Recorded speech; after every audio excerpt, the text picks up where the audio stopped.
Hello and welcome to a new episode of Velocity Kinetics. I said I wasn't going to do anything whilst on holiday, but something happened on the way to where I am now. It is, what is it, it's the 11th, I think it is, 11th of April. It is, not April, I wish. No, I don't wish. It means I've got a lot more stuff. 11th of August, it's about 9:30 at night. I'm on holiday in Scotland. Sarah's with her family at the moment. I've shot off to a nearby place to do some photography. Well, because, didn't mean to drag across, but when you've got a site like what I'm, just look at that.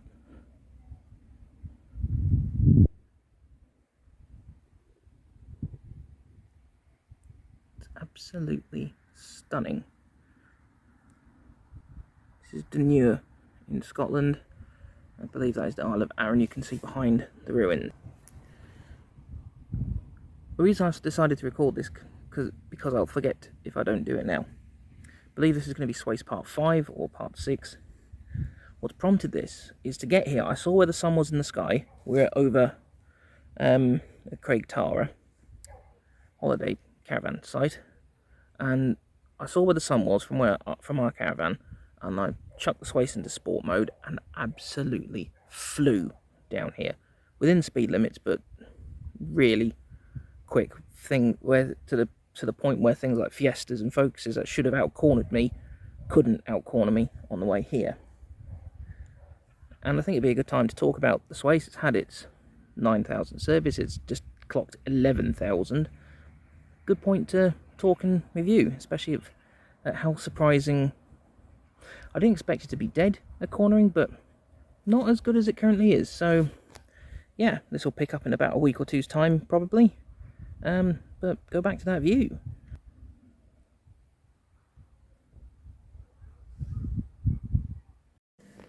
So, as you can see by that introduction, that was shot back in the summer, about August time, and the whole Velocity Kinetics page has gone very quiet recently, and beyond the odd post, and you might wonder why before we can carry on with this video. Long and the short of it, I had kind of hit a content wall. I've had a couple of problems with trolls, sort of knocking my confidence, even though I've always said the page is just for me to do my own thing, and if people like it, great, and if people don't, brilliant. Well, not brilliant, but, you know. But, yeah, that's kind of why we've been away for a while. And also, I've been working a lot in Ipswich, which takes up a lot of my day, especially when I have to take Sarah to work. So yeah, I've been super sub at work, which has affected my time, and then I just don't have the time to think about new content, to record new content, and then no time to then edit said content when I do have the idea. One video had to hit the cutting room floor because I filmed it when I was tired. I have no fucking idea what I was going on about. But anyway, the introduction of that video, we were talking about how surprising the Swace is. And that's what that video was going to be about. But we're going to modify it from here. I've had the Swace about a year. Sorry, computer's doing something in the background to make a lot of noise. I've had the Swace, at the time of recording, which is the 1st November, I've had the Swace 54 weeks. So I've had it a year and 2 weeks. And I think it's a good point for us to talk about what it's been like living with it for a year.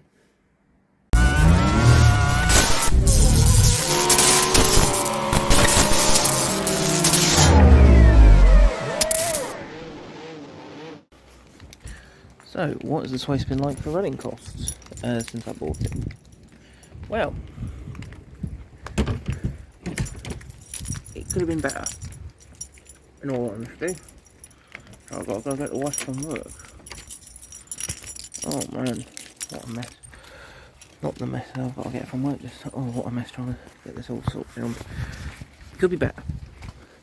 That said, because I was working close to home for a long time when I bought it, the miles per gallon was not very high, so it's been more this end of the ownership that the running costs have gotten better.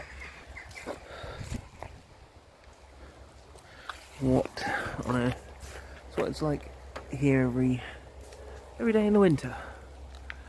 But there we are. The running costs could be better. The other thing with that is I got to add a caveat to this. As with A1, because of the unique situation the UK has been in with fuel prices, as in we seem to be, compared to a lot of other places in Europe at least, seem to be profiteering. It was very expensive all round. When petrol in the UK got back round to about £1.30, this was fantastic to run per week. A main massive plus point of the car is it's been so easy to drive, although its CVT gearbox is occasionally a bit indecisive. The heated windscreen is something I could not live without, especially in the current weather. Don't know how well you can see it out there. Not something I could live without, but technically I wouldn't call it a heated windscreen. I would call it, mind you, I don't even think they call it that in the manual. I think they call it a windscreen heater, which when people say, what do you mean there's not much difference? I mean, if it was a proper heated windscreen, like what you'd say, for instance, get on a Ford, because they've patented all the tech for it, it would work the same as your rear windscreen demister. But it doesn't. It looks like, to me, it only heats the outside. However, when we've had, where we live, -7,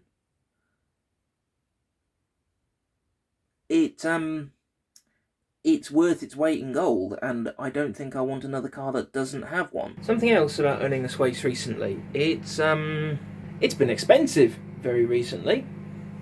One new front windscreen without auto glass. Now, thankfully, I have windscreen cover as part of my car insurance, so I do recommend you have that if you don't. However, if I hadn't, that would have been over £400 just to get the windscreen, never mind anything else. I've had 2 new front tyres on that car. That cost me £220 to have those put on. Now, those two, the windscreen and tyres, are reasonable expected costs, I suppose you could say, if you do a lot of miles. And the windscreen, I suppose it's a lottery. Every time you go out anywhere, you could need to replace your windscreen. Couple that to the bumper, that's £700 for that. 770 that was. 220, that's and then with the 155 excess I've had to pay to Autoglass, I've paid nearly £1,100 in just excess costs, never mind anything else that might cost to keep the car on the road. So on that front, lucky or unlucky, it's been expensive. One thing I am nervous about with the Swace, the room I'm in today doing this, got the new job working from home. Where this is going to splice into this video, I have no idea, because I might be going between working my old job and working in the new job. We're also preparing to move house, and that's not a vomit bucket. Maybe it might have my tears in it, but that's about it. But anyway, the one thing I am nervous about with the Swace. Now, my wife says I'm talking rubbish here. To me, while she's not wrong with that at all, to me, my concern is that the Swace will go off sale. Now, the Swace is very much a car that needed to fill Suzuki's lineup. Whilst I like the Swift and the Baleno, and whilst the Slayero did have, well, for me, it wasn't a very good car, but I could see how people, because it was sort of marketed with being sort of smaller, wider and things, and good for people with some disabilities, which I get. It was a bit of a weird gap in their lineup, sort of having 3, and the Ignis as well, sort of having like 3-4 super minis, and then your next jump is an S-Cross, a Vitara, or a Jimny, sort of nothing in between, which the Baleno should have filled the gap with, and didn't. As in, they should have made it a little bit bigger, and sort of given it, like I said multiple times, just given the Baleno sort of Ford Focus, Vauxhall Astra dimensions, maybe even made it a little bit bigger than that, but they didn't, so it was a bit of a weird lineup. The reason why I've gotten concerned about it staying in the lineup is the amount of marketing that doesn't show the Swace or the A-Cross. Now, the A-Cross is a vehicle that I'm not very fond of. Things like, I mean, I get it might be a pretty good off-roader, because the car is based on, I think, it's a Toyota. I I think in America it's 4Runner. RAV4, I think it's the RAV4, which I think is an okay off-roading vehicle, but it's a very expensive vehicle. And plus it gives Suzuki, at its peak, they had four 4x4 vehicles in the lineup, sort of four Super Minis and four 4x4 vehicles. It's a bit maddening. Whilst on the one hand, I should be fine, because it's 90% Toyota, and I'll always be able to get the parts for it, because if nothing else, the only thing that might become scarcer if it ever did go off sale is front bumpers, but the rest of the car is Toyota. In fact, worst case, you could probably do a bumper swap and put a Toyota front bumper on it instead. But, yeah, the fact that I bought 2 Balenos and the Baleno went off sale, in fact, it went off sale a couple of months after I bought my second one. How do I put it? I might sound a bit hypocritical, as I might have made comments about my dad doing this before, as in sort of not liking a vehicle because it's gone off sale. If I bought the car knowing it was like a last of the line, like using the example of what my parents did years ago, when the Volvo 940 was going off sale, the Volvo 940, then sort of when they knew it was leaving but they didn't have a final run, so to speak, there's the 940 Classic, and then when they knew when it was going off sale, you had the 940 Celebration. And you bought the Celebration knowing that it was farewell to that model, that's it, game over. Well, you still get your bits for it, but you know what I mean. You couldn't go and buy another 940 because the V70 had replaced it. And I think the 850 still might have outdone it for a couple more years, if I remember rightly. Or no, the V70 had come in, and the first run of a V90, which then also disappeared, came in. Likewise with the Wentworth run as well, but still. But as time went on, the Celebration got expensive to repair, to service and things, because bits weren't as available. Granted, you're talking Volvo versus, well, in this case Toyota, because of what it is mostly, and you're talking sort of 90s versus 2000s, and plenty of people could machine parts for it pretty cheaply now. But if you see where I'm coming from, I'm a bit nervous about having a car that's gone, because I know when my dad toyed with changing the Celebration, because the car had got off sale, he automatically lost £2,000 or £3,000 on what was quite a good nick 940, and a very, very high specification 940 at the time. The Celebration, as I recall, it was not like a Torslander. It was just the Celebration came with good level of kit to begin with, and I think it still put a few extra bits on top. But it was might have been an amazing car to buy new, but I just don't want to be stuck with a car that has gone off sale, might then struggle to get rid of if I ever want to get rid of it, or might become expensive to run in the long term. I appreciate hybrids and things do become expensive, at least from what I've read online, they do become expensive later on in their lifespan. But expensive before it needs to get expensive, if that makes sense.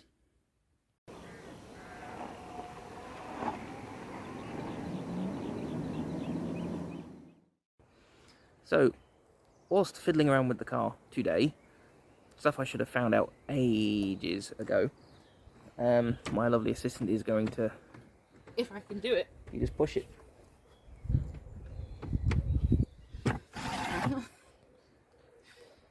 So, quick way to lower the seats. Let me just quickly rotate the camera, which I can do mid-shot with this new phone.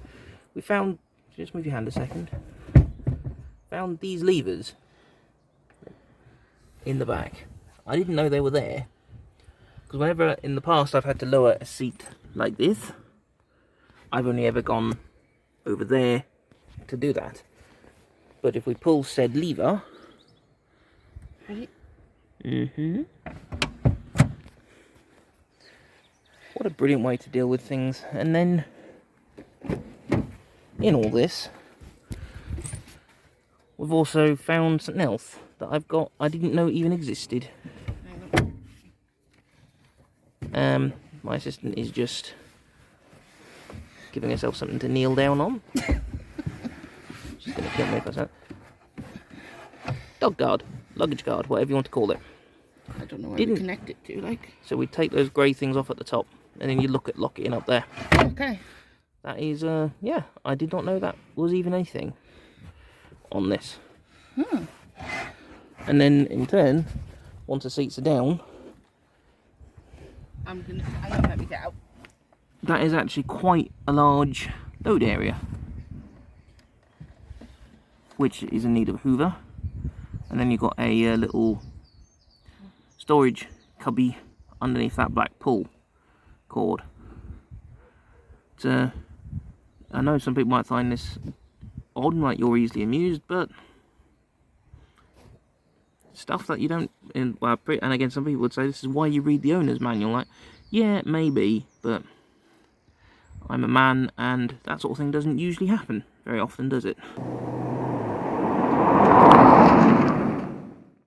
So overall, running a Swace has not been as cheap as I'd hoped. But I have to caveat this whole experience with, I bought it at a time where petrol prices then went up and stayed up. So I have not actually felt the benefits of running a hybrid. I've not felt the benefits of its better fuel capacity, its the times it goes on to electric mode only, and so on and so forth. It typically costs me about £35 to £40 to fill up. However, I'm not filling up from empty very often. Usually it's between half and 3/4 of a tank I fill up at. The servicing has been included within the service plan. Obviously it's included within the service plan. I paid for the service plan, so I'm not paying for the services, but I did have to dip into my own pocket to top up the plan because I've done more miles than what the plan had allowed for. Anything I would change about it? I would probably go for a bit more power if I could. So the reason why I'd ask for more power is sometimes it does sound like it's thrashing itself. And I'm not talking we need lots and lots more power, because it's only 108 PS. At least that's what it officially lists itself as. But I had 109 in a Baleno that was 3 cylinders, 1 litre and turbocharged. So at 1.8 litres and 4 cylinders, in general I should be making more power from the combustion unit anyway.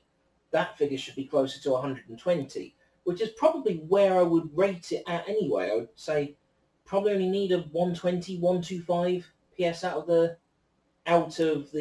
combustion unit coupled to the electric unit. That'll make it go a bit better. I think that'll settle the gearbox a bit more. Because the gearbox being CVT, it'll pick and choose weird gears half the time. It won't shift down, up, down. It won't go up a gear to bring the revs down. The gearbox sometimes has been a bit questionable, as in what it chooses, but with all that, it does, like I say, make the car sound like at times when you're, say, for instance, coming on a slip road and you're putting your foot down to get the speed up, it does sometimes sound like it is just being thrashed. It's not a pleasant 4-cylinder noise. My SZ-T Swift I had years ago, that was 90 PS from 1.2. You can't tell me you need 600 more cc. 95 PS actually, because it was, 95 PS that one was. It's like, you can't tell me you need 600 more cc to make just 13 more PS, which is what, something like 10 more horsepower? That is a really bad trade-off. I understand Toyota have pioneered the setup in the sense of that's how they've worked, that's what they use on the Prius, and it's worked with great effect. So if it ain't broke, don't fix it. It could do with a bigger battery pack, because there's so many times I could use more electric, but then where does that go? You then have to start taking more away from the fuel tank, or the car just starts becoming heavier and heavier. It is very low, But these days, if you want an estate or a saloon for maximum efficiency, they are low. I remember reading, I want to say it was Auto Express put a tweet out about this. It was someone quite official in the car world. It said it's funny that all automotive manufacturers are pushing us to higher off-the-ground vehicles, i.e. SUVs, when the saloon and the estate is the most efficient because of physics, gravity, and so on. Looks, it could look a bit better. Could it handle better? Yes. Could everything be a bit tighter? Yes. But it's not really been built with that in mind. On the Toyota, they've had a wider range of colours available. When I bought that, I could only get black, blue, which is what I'd ordered. Blue, this sort of shade of blue. White, silver, gold, or brown. Comfort, it's been alright on long journeys. The cruise control is something I've had to get used to. I use the speed limiter a lot, not the radar. I don't like the sensation of the radar. I do it every once in a while, so I get used to it, to try and get used to it if I've accidentally turned it on.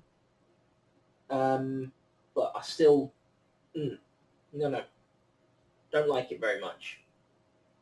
The Android Auto screen, once it's on and things, it's really good. It was a shame that the USB slot is so hidden. But that's it. The rearward view, as I said in the Living with the Swace, is it part 3 or part 4? The rearward view is not fantastic, but again, I think that's just the way they've gone. A lot of estates have had the height locked out of them. You'll never see an estate car without being something like an off-road, like an Audi all-road. But we won't have as many high estates anymore. If you think back to probably an original Ford Mondeo estate, an original Ford Focus estate even, Volvo original V70s, 850s, 940s, 740s, 760s, even old style 3 and 5 series, old style 4 series, Audi A4s, old style C classes, and Audi 6 series as well, and old style C classes, E classes, even Vauxhall Vectras back in the day. They were all comparatively quite high up. And again, in the name of efficiency, they've come down. Low capacity is insane. Not the easiest of interiors to work with. When I got a wardrobe in the back of there, granted it was a flat pack, but it was about 6.5, 7 foot long. I had to put roll the passenger seat all the way forwards, but I did get it in, just. But I couldn't get it in the back of my dad's Ford Cougar. It's been a thing owning this Swace, to put it mildly. Well, let's go for a little drive, shall we? Foot on the brake, hit the power button, let that start up. That's my dash cam, nothing to do with the car. Speakers on this car are pretty good. I'm just going to let some music play. That's the petrol motor starting up.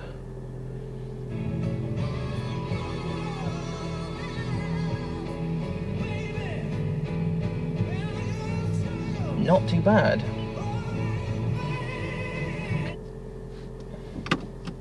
Foot on the brake, little clip on the back of the gear shift, and we're rolling. So I know when I've put this video together, I realise I spent a lot of time talking about running costs. Now I do apologise about that. It's because, as you'll see at the start of the video, I began recording this back in August, and it's been done in bits and pieces. I think actually one piece of the footage I'm using is even older than August, because there was going to be a different sort of exploring the Swace video, as in sort of looking at it all in bits. So, as you drive along, I like to use the speed limiter cruise control quite a lot. Reason being is it seems pretty solid, as in I can't seem to make it brake, if that makes sense, and as in some cruise controls you just put your foot down and it will go more. This one, I'm putting my foot down right now and it's just not doing anything. However, I think maybe I've had mixed success lifting off and then putting the power down, but there's nothing really to gain from doing that, should we say. But I do that for coming down where we are. There, surprisingly for Suffolk, there are a lot of hills.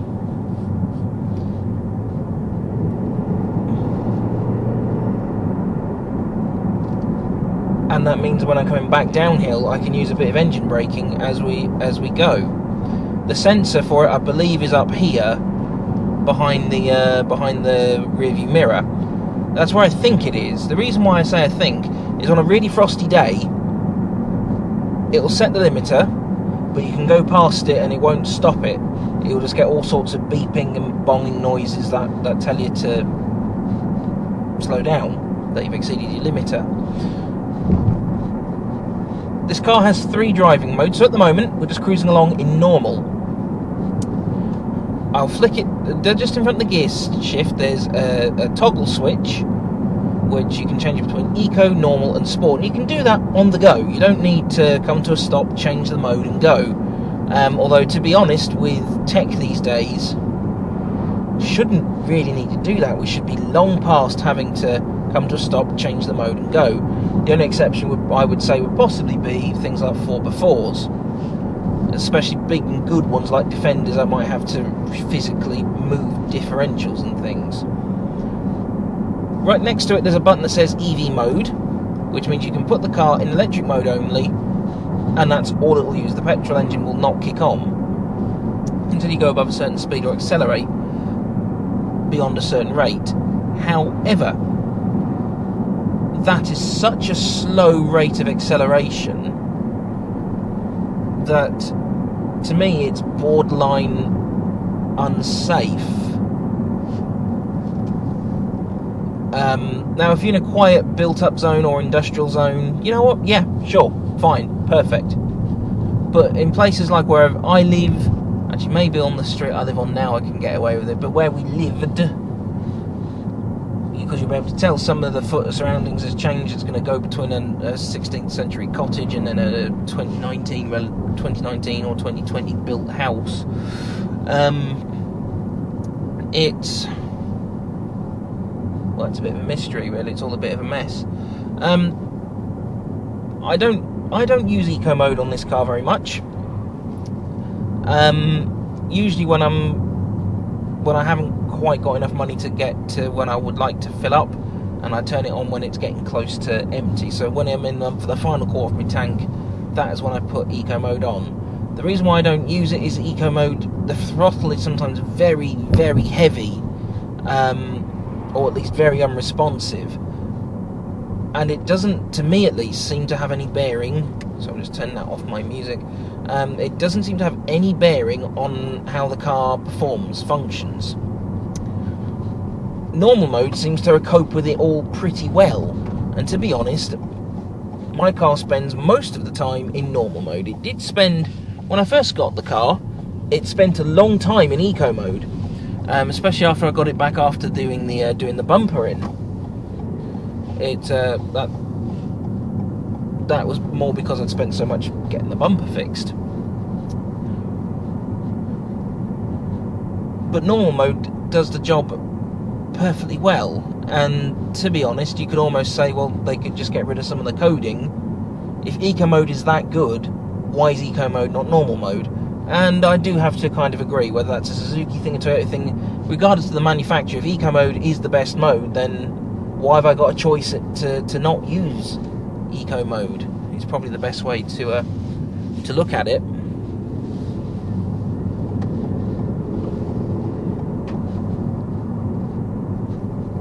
The other mode is sport mode. Now, sport mode, for me, seems to harness more energy than eco mode. Now I'm going to do something here. We're not in sport mode here. This is just normal. Shows you just how versatile normal mode is. That's just trying to get it onto the dual carriageway, because where we're heading to go do some stuff, it's got some nice twisty roads that I like. That certainly, at least, I like to drive. And you saw how quickly we punted up to speed. We're at 70 miles an hour now. Super easy, super straightforwards.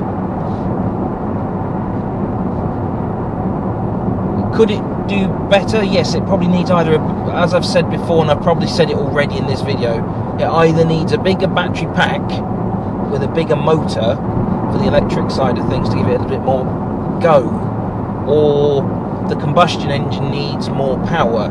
I mean, the combustion engine only puts out 108 PS from a 4-cylinder 1.8 litre unit. But I'm sure my dad's first S40, that was a 1.8 litre, and we're talking, when did he have that? When did we move to Lincolnshire? 2000s is when he had that, early 2000s. I think 2000 when he got it, give or take a couple of months. I think he got it about September 2000, and that was 108 PS and a little bit more then. So come on, Toyota. Unless, of course, these are now going to get the new powertrain that the new Prius is getting, which is about 200-ish horsepower. That would be good. Not that this car essentially needs it. It doesn't need lots more power. Not at all. It does not need tons and tons and tons of it. I'm only talking, we probably only need another 15, 20 horses. Now the reason why the horsepower output could be so low is they could have a very low fuel flow into the motor so it's not putting out that much power. They could maybe just increase the fuel flow, but then it will probably decrease the miles per gallon. I found since getting this I am not bullied around on roads anymore, or at least not as much. I'm still only bullied by the SUVs, the big things like your X5s, Land Rover Discovery Sports and so on. The seat is alright. It's far better than what I had in the Baleno. That was, like I've said many times before, when I sat in the Skoda Scala for the first time, I was like, oh, this is so much more comfortable. That's why the Baleno has to go.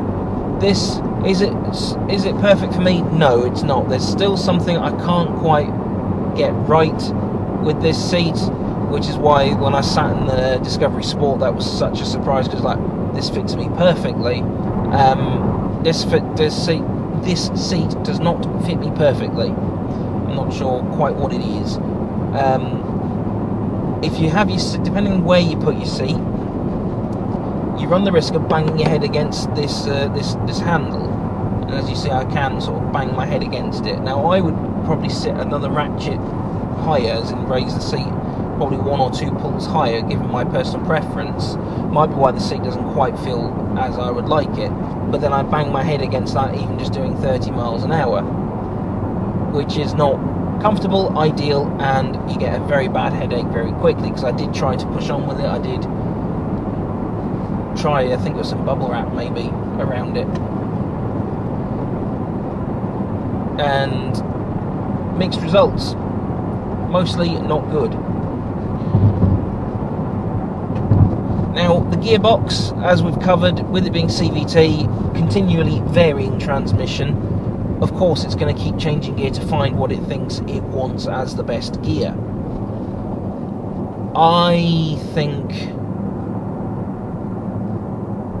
it's sometimes a little too indecisive. Now, I appreciate it's got to work, a CVT would work better rather than the conventional automatic, because it's better to pick up what gear it wants after the after you've gone between petrol and electric and so on, and I understand that. And even just I think it was in a We Answer video, asked what the difference was between CVT and automatic. CVT weighs less.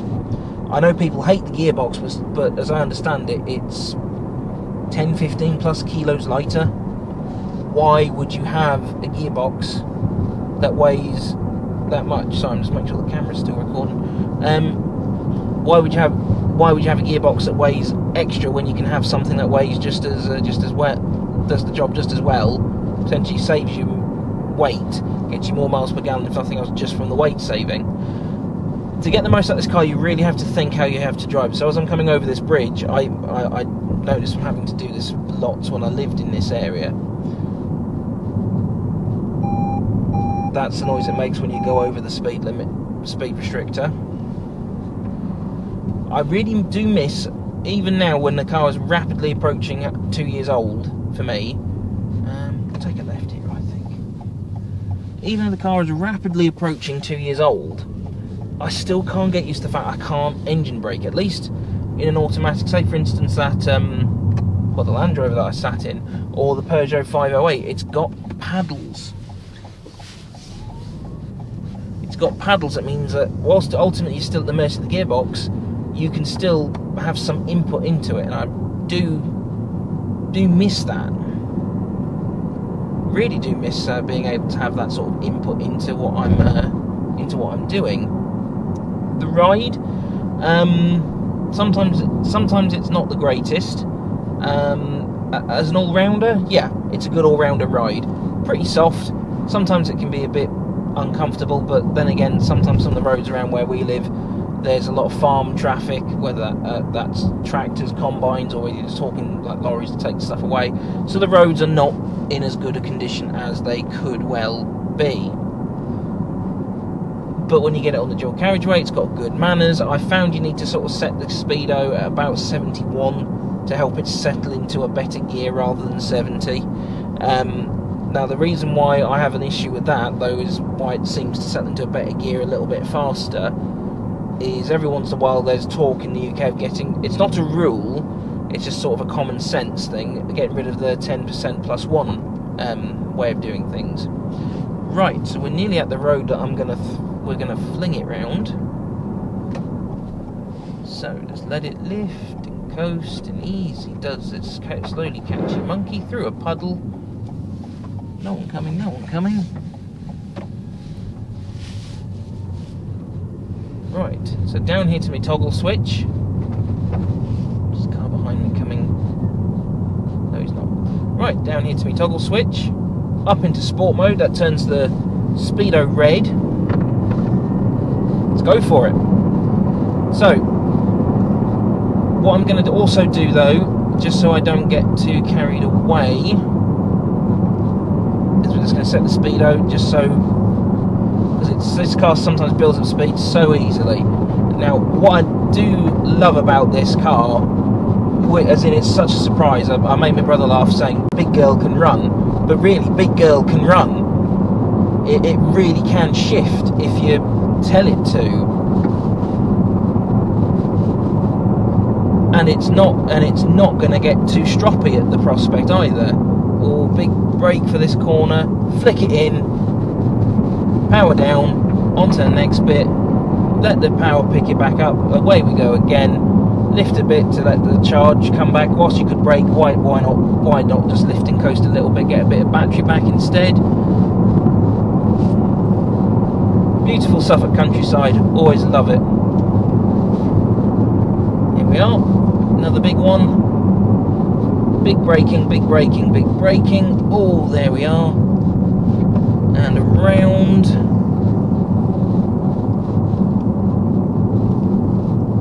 Ooh, puddle on the inside. Get back over for the Mercedes coming the other way.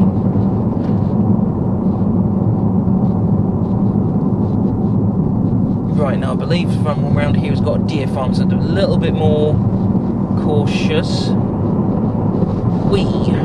Up and over we go.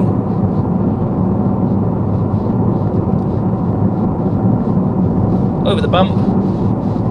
You see what I mean? Would this be better in a BMW? Absolutely. Even the most basic entry BMW would probably be better. In a Mercedes, probably. Sorry, I don't know why I went south with that. I was dicking around with a Forrest Gump accent the other morning, and I just can't stop saying Mercedes in that way. Likewise, some sort of Polestar Volvo would probably be a better drive around here.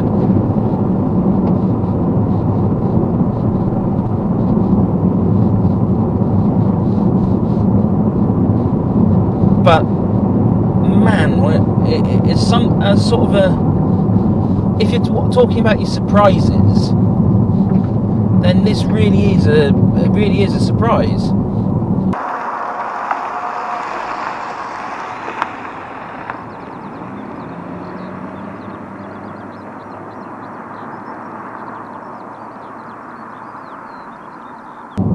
Coming up to a 30, so on the brakes. that speed down, put it back into 30, and we're still in sport mode. So like I said,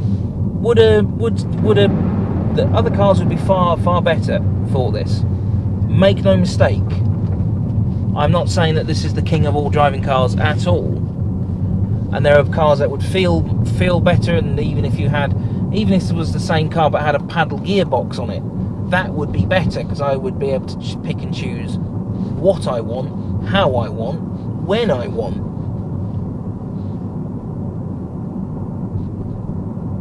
But when I bought this for 23 grand, and the best I could do on a BMW at the time was used, and that was in the same sort of price bracket, but we were talking, I think it was about 18 months old, that BMW at the time, when I considered getting one.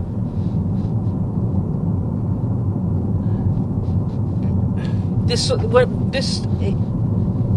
of proves you don't have to splash out that much to get good fun, good performance in a car, really. And that house is always nice. That big yellow one just there. So come to the end of the 30. So I'm just gonna, if I can, get away with this. So I'm just gonna drop it, because I know this is we're on some quiet Suffolk roads here, and I know down this road there's occasionally a pig farmer who has problems keeping his pigs in. So there you go, what's going on there? I've just seen a massive line of cars going somewhere, but see, let's put it down. Boom. And you know what's also really good about this car? The brakes. I've never felt braking like it. So let's just check, do an all-round check. And the brakes. Oh! I've never felt braking like it. Man alive. Even when I would occasionally get the Baleno to stop on a dime. Ooh. Here. I think there's some sort of hunt going on with all the animals that seem to be on the run this morning. So I've never experienced braking like that. And when I'd inadvertently did something that triggered the, because it's got some sensors in the front, collision warning I think it is, or collision avoidance braking, that is some next level stuff in terms of how much it just pulls.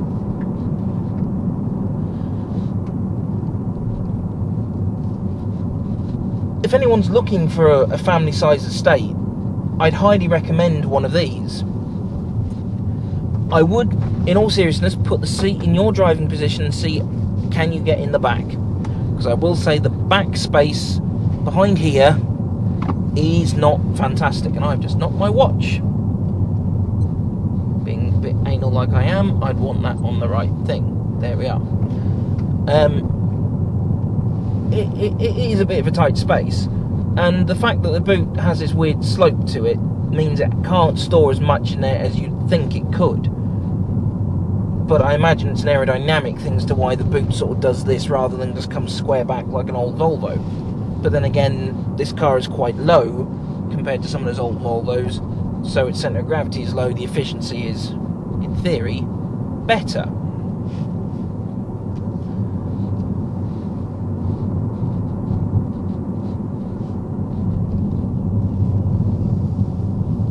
I'm not familiar with the Toyota pricing point. I do remember though someone in the comments on one of the Swace videos said I'd have saved money if I'd gone for the Toyota. Maybe I would have done, maybe I wouldn't. There's no way to be 100% sure on that. What's going on up here? Sorry, someone's pulled over, or they had a shunt.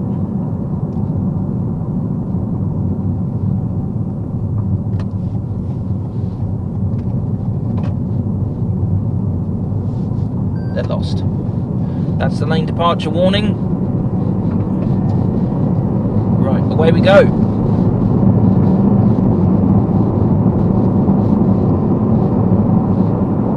The lane departure warning on this is occasionally a bit weird, because there have been times where I've clearly been over the line and it's not thought of anything, it's not bothered. And there have been times where I've been driving down a single track road, I think it's picked up the join in the tarmac, where it seems to think I'm eternally over the middle, which is not the case. As in there is no middle, it's a single track. But then again, that's a particular single track road when I was taking my cat to the vet. Dear old Mr. Georgie. Well, not old, but dear George, he was not impressed by the bumps, and it was a particularly bumpy road.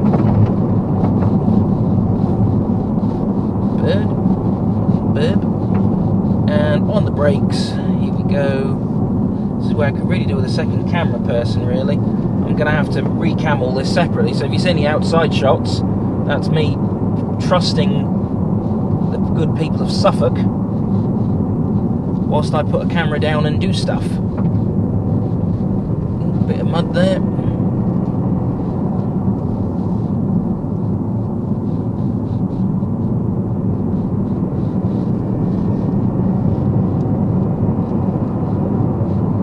There we are, and charge it back up.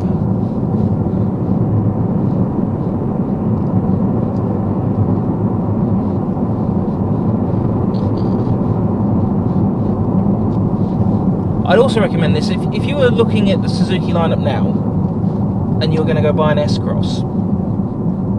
Don't buy one of these. It's far better. It's far better.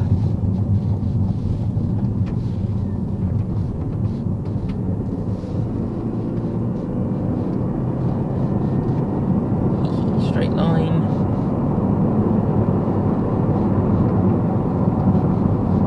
Like I said, just buy one of these. You'll save yourself a small fortune, and well,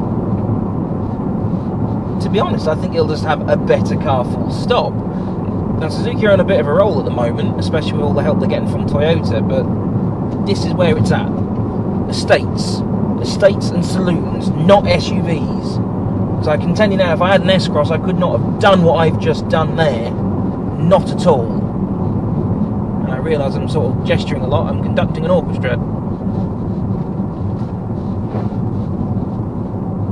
And that was me tapping the indicator when I didn't mean to. Away we go. And we come to a stop. Stop.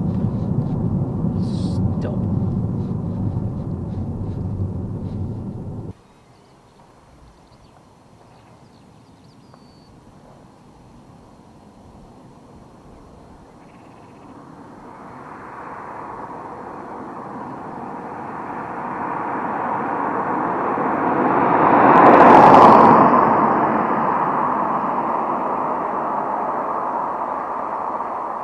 So in summary, is this a real driver's car?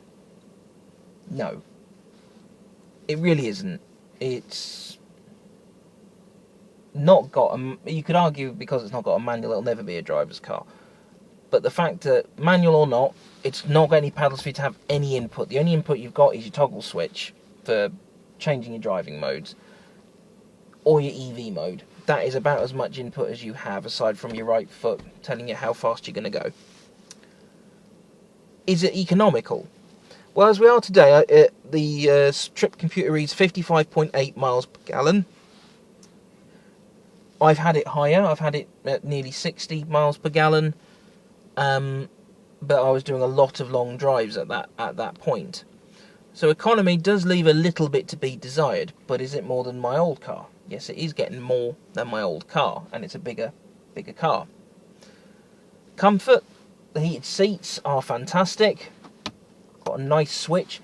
I appreciate in this interior everything is a button, not touchscreen, aside from here, which is just for your nav and your audio really, and your phone. The voice commands aren't fantastic, but what voice commands are? Views outwards, as I've said in a previous video, that the view that way really is not very good. As in, because it's such a low car, small rear window means in turn the views backwards aren't fantastic, and the B pillars are quite large. View forwards, these A pillars are quite nice. as in they could be bigger and chunkier, but whatever engineering Toyota have done underneath it, or whatever rules they may be skirting, whatever they've done, it's at least quite a nice forwards view. The cabin, it's Suzuki utilitarian. Could it be nicer? I suppose it would be nice to have the choice of, say for instance, a cream interior or a lighter colour. I mean, I know a lot of people will say, well, what's the point in having a cream interior and things like that? But at the same time, it's more about the choice, not necessarily whether you choose it or not. But then again, there is something to be said. There is something to be said about being able to go into a dealership and just knowing that, right, I'm going to have that with that, and that's it. JD, job done. As we've covered multiple times, the running costs, I've had a few extra costs, like this windscreen I had to replace, but that could happen at any time. Front tyres, I've driven the car a lot, they've had to be replaced. The bumper really is the only thing that's my own doing so far. Fuel, with my new job and with how little driving I do, I tend to need to fill it up every 2 to 3 weeks, but that's because I don't like going below half a tank. I'm happy with the purchase. As I mentioned though in the recent video about when I've been to different car dealers, I am considering more than I ever thought I would replacing it. Ultimately, my goal though is to keep this until it's just no longer financially viable. Oh, I hadn't realised I'd moved that. The reason being is because I don't do the miles I used to. There's no point in getting something new.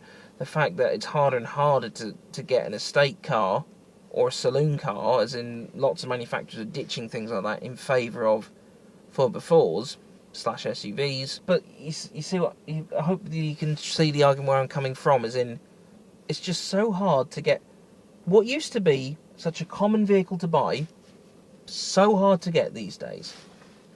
So if I was to, let's try and bring this video to some sort of conclusion.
because I could probably find all sorts to rant on and on and on about.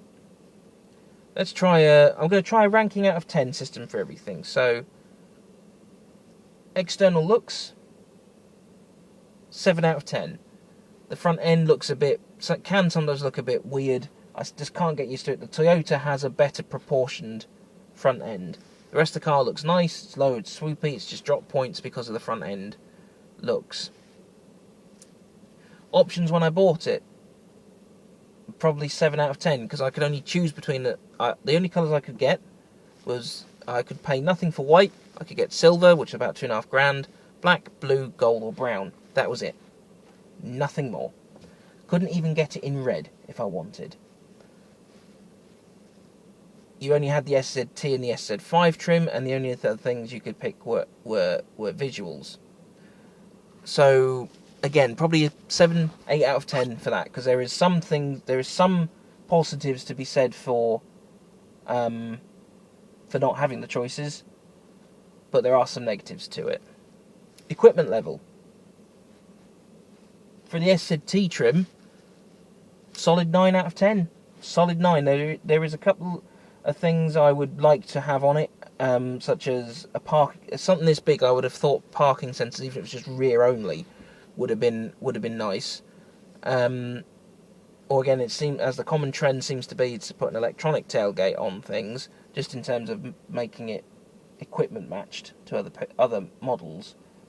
I would have thought that's what they would have done. But it's actually well equipped. You've got heated seats as standard. You've got electric lumbar as standard. Heated steering wheel. What I believe is what's called a frost-resistant windscreen, not a heated windscreen, but I'm going to call it a heated windscreen.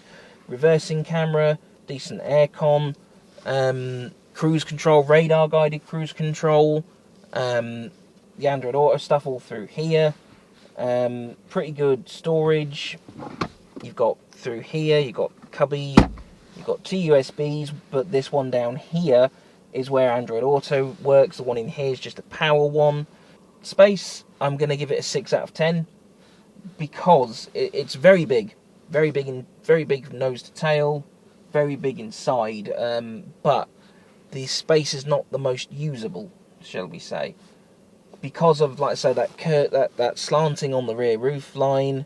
When you want the seats down, that becomes a problem if you're trying to get a lot of stuff in when the seats are down. If you're just trying to get a lot of people in, it's not the easiest of cars to get everybody in. Could be easier, could be better. I think if they probably gave the car about that much more room internally, so as in probably stretch the chassis by 7-10 centimetres, and gave that to the interior space, particularly this area, that would probably solve a lot of the problems, and then just gave it a straight up tailgate.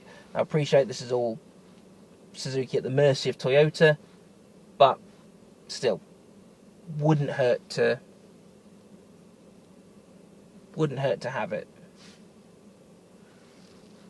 As for everything else, running costs, about an 8 out of 10, could be better, could be worse. Ownership experience,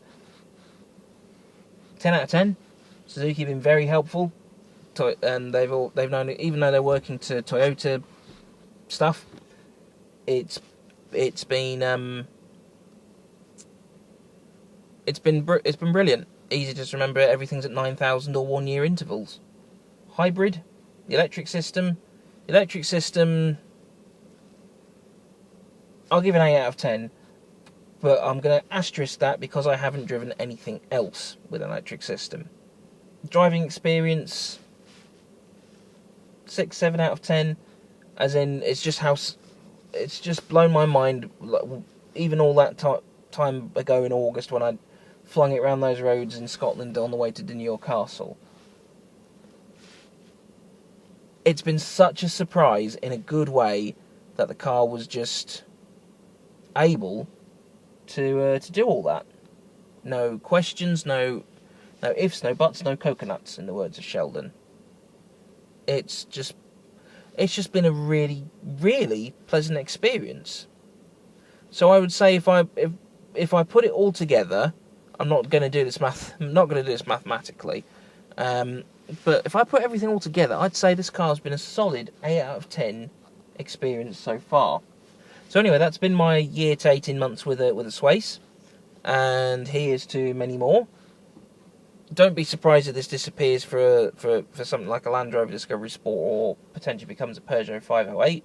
But I would say we've got at least another year before that happens, unless I get a massive promotion at work or win the lottery. Then it might happen sooner. But then again, it might just be a newer version of these in the blue that I'd ordered it in. That's probably the only down point I can think of about this whole ownership, is I could not get it in the colour that I wanted. I wanted it in blue, nice navy blue, sort of this sort of colour. Couldn't get one in the UK. So, there we are.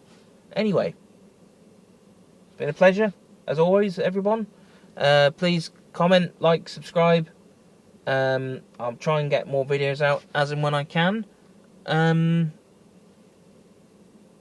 we'll see you next time. I've got more driving to do.